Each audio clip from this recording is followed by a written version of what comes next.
জয় বাবা লোকনাথ। রণে বনে জলে জঙ্গলে যেখানেই বিপদে পড়িবে আমাকে স্মরণ করিও।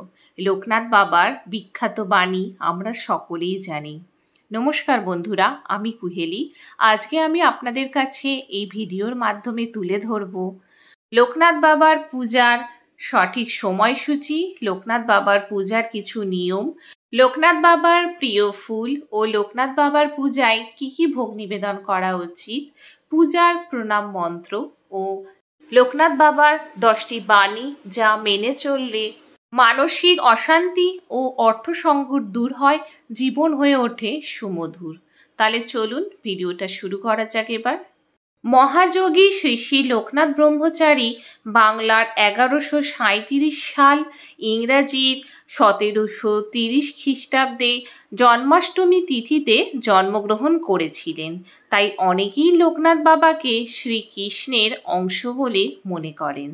আবার অনেকে মনে করেন তিনি স্বয়ং মহাদেবের অংশ। ইংরাজির 1890 সাল এবং বাংলার 1297 সনের 19শে জ্যৈষ্ঠ শ্রী শ্রী লোকনাথ বাবা দেহত্যাগ করেছিলেন। লোকনাথ বাবা সকল ভক্তদের মনোবাঞ্ছনা পূরণ করেন এবং সমস্ত বিপদ থেকে রক্ষা করেন। বাবা লোকনাথের আশীর্বাদে প্রবল আর্থিক সংকট থেকে মুক্তি পাওয়া সম্ভব। এই বছর 2024 সালের 2রা জুন এবং বাংলার 1431 সনের 19শে জ্যৈষ্ঠ রবিবার বাবা লোকনাথের তিরোধান দিবসের পূজা অনুষ্ঠিত হবে। পূজার সঠিক সময়সূচি: সেদিন পুজোর সর্বোত্তম শুভ মুহূর্ত সকাল 6টা 43 মিনিট থেকে সকাল 9টা 25 মিনিট পর্যন্ত এবং তারপর দুপুর 12টা 6 মিনিট থেকে 2টো 47 মিনিট পর্যন্ত শুভ সময়। লোকনাথ বাবার প্রিয় ফুল হলো নীল শাপলা বা শালুক। এছাড়াও যে কোনো সাদা ধরনের ফুল বাবা খুবই পছন্দ করেন। তাছাড়াও যদি সম্ভব হয় নীলকণ্ঠ ফুল বা আকন্দ ফুল দিতে পারেন এবং বাবার পূজায় যদি সম্ভব হয় তাহলে শ্বেতপদ্ম অবশ্যই অর্পণ করবেন। লোকনাথ বাবার পূজার সময় ফুলের সঙ্গে অবশ্যই বেলপাতা অর্পণ করা উচিত। ফলের মধ্যে তালশাঁস এবং কালো জাম প্রধান। এছাড়াও আম, কাঁঠাল, লিচু প্রভৃতি মৌসুমি ফলও দিতে পারেন। মিষ্টির মধ্যে প্রথমেই রয়েছে মিছরি। মিছরি বাবার খুবই প্রিয়। এছাড়াও অমৃতি, পায়েস ও যে কোনো সাদা সন্দেশ দিতে পারেন। লোকনাথ বাবার পূজার দিন সকালে ঘুম থেকে উঠে স্নান সেরে ঘরের মন্দিরে ইষ্ট দেবতার পূজা করে নেবেন সর্বপ্রথম। বাবার পূজা করা খুবই সহজ।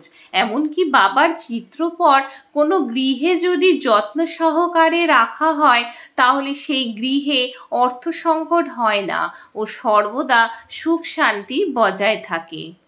বাবার সহজ সরল পূজাতেই তিনি অনেক তুষ্ট হয়ে যান ভক্তদের ওপর। একটি আলাদা আসনে বাবা লোকনাথের মূর্তি বা চিত্রপট প্রথমে স্থাপন করে নেবেন। তারপর গলায় সাদা ফুলের মালা বা আকন্দ ফুলের মালা পরিয়ে দেবেন। যদি সম্ভব হয় বাবার চরণে শ্বেত পদ্ম নিবেদন করবেন এবং বেলপাতা অবশ্যই দেবেন।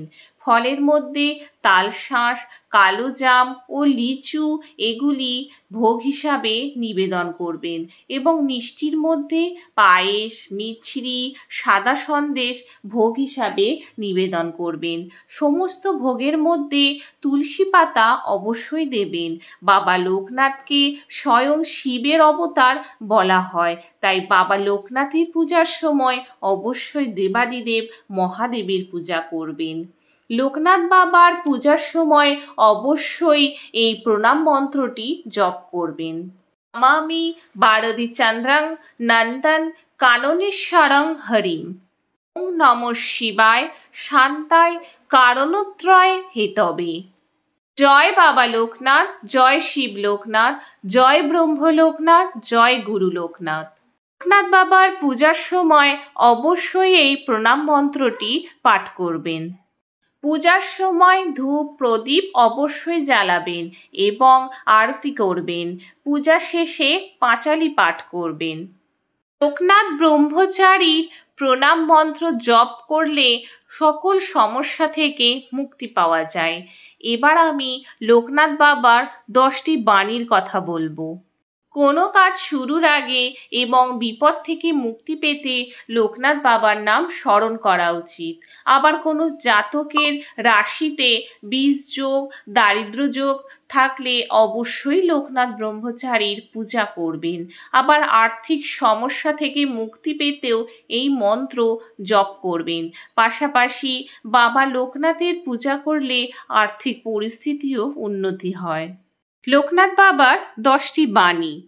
যে কাজের দ্বারা তুমি নিজে তাপগ্রস্ত হও তাই পাপ কাজ, বলেছেন স্বয়ং বাবা লোকনাথ।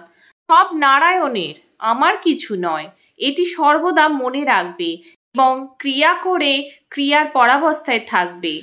বাক্যবান, বিত্তবিচ্ছেদবান, বন্ধুবিচ্ছেদবান, এই 3টি বান যে সহ্য করতে পারে সে মৃত্যুকেও জয় করতে পারে। অহং চলে গেলে নিজের মনই নিজের গুরু হয়, বুদ্ধি জাগ্রত হয়, সৎ ও অসৎ বিচার আসে। আমি সর্বত্র বিরাজ করছি, রণে বনে জঙ্গলে, যেখানে তুমি বিপাকে পড়বে আমার শরণাপন্ন হবে, আমি তোমায় রক্ষা করব।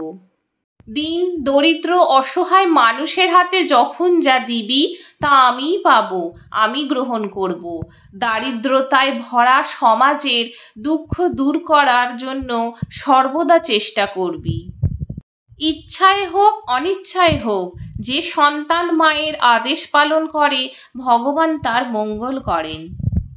অর্থ উপার্জন করা, তা রক্ষা করা আর তা ব্যয় করার সময় দুঃখ ভোগ করতে হয়। অর্থ সকল অবস্থাতেই মানুষকে কষ্ট দেয়, তাই অর্থ ব্যয় হলে বা চুরি হলে তার জন্য চিন্তা করে লাভ নেই। যে ব্যক্তি সকলের সুহৃদ আর যিনি কায়মনোবাক্যে সকলের কল্যাণ সাধন করেন তিনিই যথার্থ জ্ঞানী। সত্যের মতো পবিত্র আর কিছুই নেই। সত্যই স্বর্গগমনের একমাত্র সোপান স্বরূপ, সন্দেহ নেই। বাবা লোকনাথের এই 10টি বাণী মেনে চললে জীবন থেকে অর্থ সংকট ও মানসিক অশান্তি দূর হয়, জীবন হয়ে ওঠে সুমধুর। তাহলে বন্ধুরা, আজকের ভিডিওটা আমি এখানেই সমাপ্ত করছি। সকলে ভালো থাকবেন, সুস্থ থাকবেন। জয় বাবা লোকনাথ।